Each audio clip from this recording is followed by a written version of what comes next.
everybody. This week we're going to be talking about double Dutch turning. If you've been a part of the sport for any length of time, you know how important double Dutch turning is.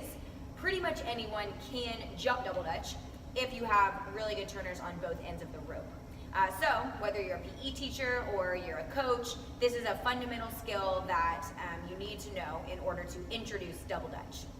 So what we're going to do is first just show you what double Dutch turning looks like, and then we're going to break it down into some tips and drills that we have used in the past to teach people how to turn.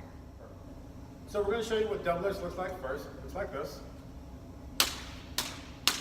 So if you look, you have both ropes moving towards the inside in an alternating fashion, and it keeps its rhythm the entire time. One drill that we like to start off with is have them start with one rope. So what you can do, put the other rope down and have the rope turn towards the inside. So it's just like basically doing long rope, turning it inside the entire time. Once you do this for about 10 or so turns, you can stop, switch it to the other hand. That one's also going to turn towards the inside. Notice we're not going super fast, keeping about the same rhythm that we did earlier. All right, this gets your turners used to actually turning towards the inside, so that when you pick up the other rope, what's going to end up happening is as you start the first rope and it starts to get up about to the top, you're going to start moving the opposite rope, and then you're going to get that rhythmic pattern that we showed you earlier. All right, so we'll start with the rope closest to you.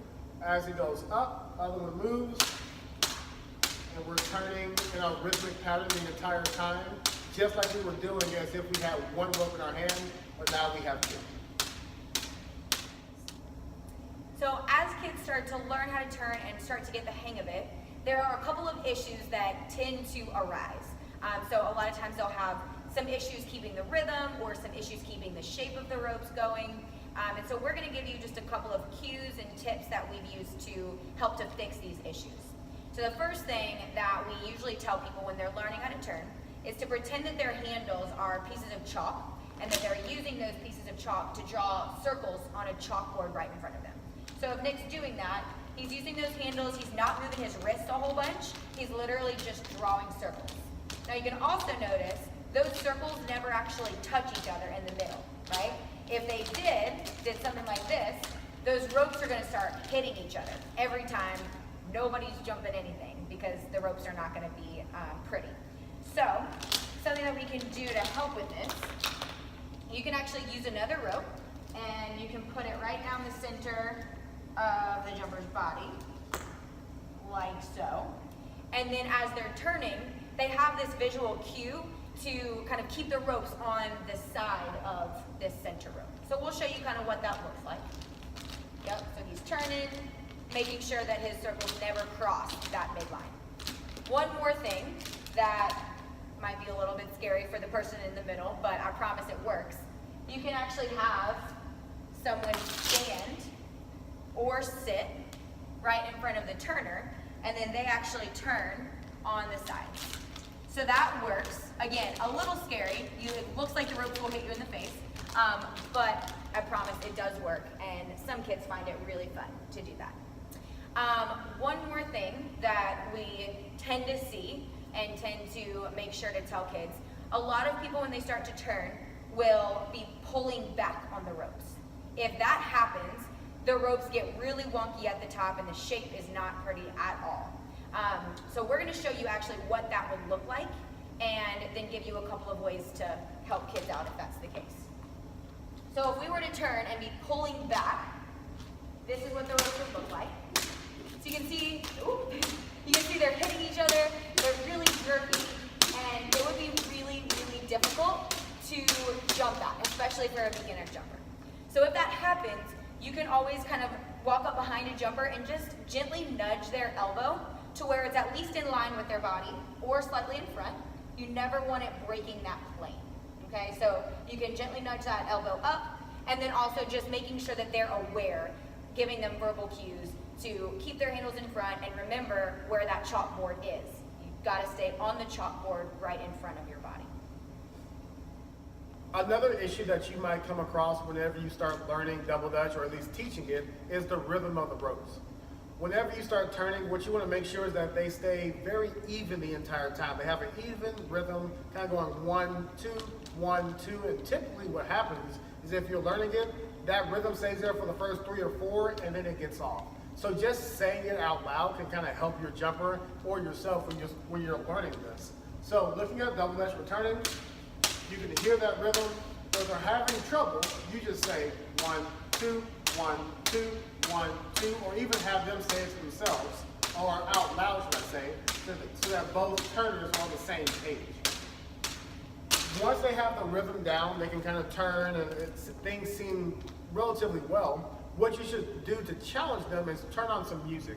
Have them find a beat to a song and just turn to it, whether it's slow or it's fast. They can try to find that beat and turn the entire time. So one issue that can happen with that drill, it's a great drill, but you gotta watch out for this.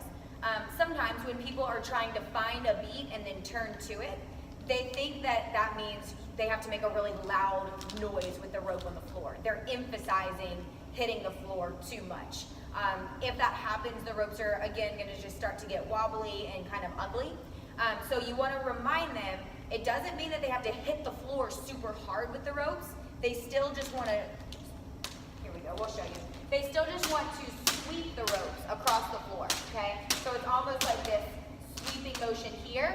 It's not a slap like this, okay? So again, just something to watch out for, especially as you're emphasizing beat and as they're turning to music. So we have some drills that we want to show you that are fun, that you can incorporate into your practices or in your PE classes that will help your jumpers or your students become better turners. The first one that we want to show you is kind of turning fast and turning slow.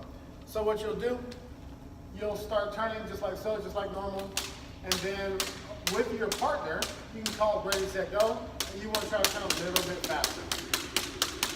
This thing is you can stay and match your partner the entire time. From here, you go back to turning normal, and then you can see who can turn the slowest. And notice as we turn slower, we reach up higher and our arms get bigger, but we still never cross the midline. Exactly, all right? So we're turning fast, turning slow, you go right back to normal, and then you kind of have fun with it, tell them turn fast, turn slow, turn normal, turn fast. So you can kind of mix that one up however you want for that drill, and it kind of gets them to kind of work with their partner and see if they can match together. Another fun way to do that is just play a song, and rather than trying to match the rhythm, they're listening for the volume. As it gets louder and louder, they get faster and faster, again trying to keep an even beat. And then as it gets slower and slower, they mellow it out, they turn slower, and so on and so forth. So it's a fun way to do that. The second thing that we want to talk about is actually having one turner put their hands on their hips, or at least just hold them still, so that the other turner is then kind of forced to take over the ropes. So it really just, it teaches them what to do and how to control the ropes well. So we'll show you what that looks like. So we're gonna start off by just turning regular, to get the ropes started. And then on your cue, one turner will put their hands on their hips. So Nick will put his hands on his hips, just like that. Notice I stepped up just a little bit, and then I'm really concentrating, my arms got a little bit bigger, and I'm really concentrating on making sure the ropes stay in a nice even rhythm, arcs are still pretty at the top, and most importantly, that they're not hitting each other in the middle. Again, this is a kind of a tough drill, but it's really good to show your jumpers how well they have control over the rope. Awesome. And then lastly, we want to do a drill where you walk in closer to each other and have to walk further away. This one has to, when you're working with your partner, you're going to have to match each other even more and get your arms out wider, especially when you're walking in order to make sure that the ropes don't hit. Sometimes they will, and that's okay, but your goal is to see how close you can get without hitting. So we're going to show you what this looks like. So we're going to start turning, and then we'll start walking together. Our hands get bigger. We'll see how close we can get before they start to hit. All right? So once they hit, that's okay. You can have them spread back out. Try that one more time. And then the other one that we can try is turning normal first, but then backing up. When you start backing up, your arms will go from your side, and then they'll actually come out a little bit. They're still gonna keep that exact same rhythm, but once again, you wanna see if you can match with your partner. So, we're out here. We're turning normal, and then we can just kind of back up a little bit. And as we back up, the ropes come off the ground, and we're turning. We can go back to one of our other drills and have them turn fast. And then also see if they can turn slow. And then back to normal. And then see if they can just walk back into a normal turning stance. So those drills are just meant to help your jumpers just become better turners. They're fun, they're easy. You can do it before practice, during practice, after practice, but this really can help your entire team just become better turners. And they're fun. A lot of fun. Yay.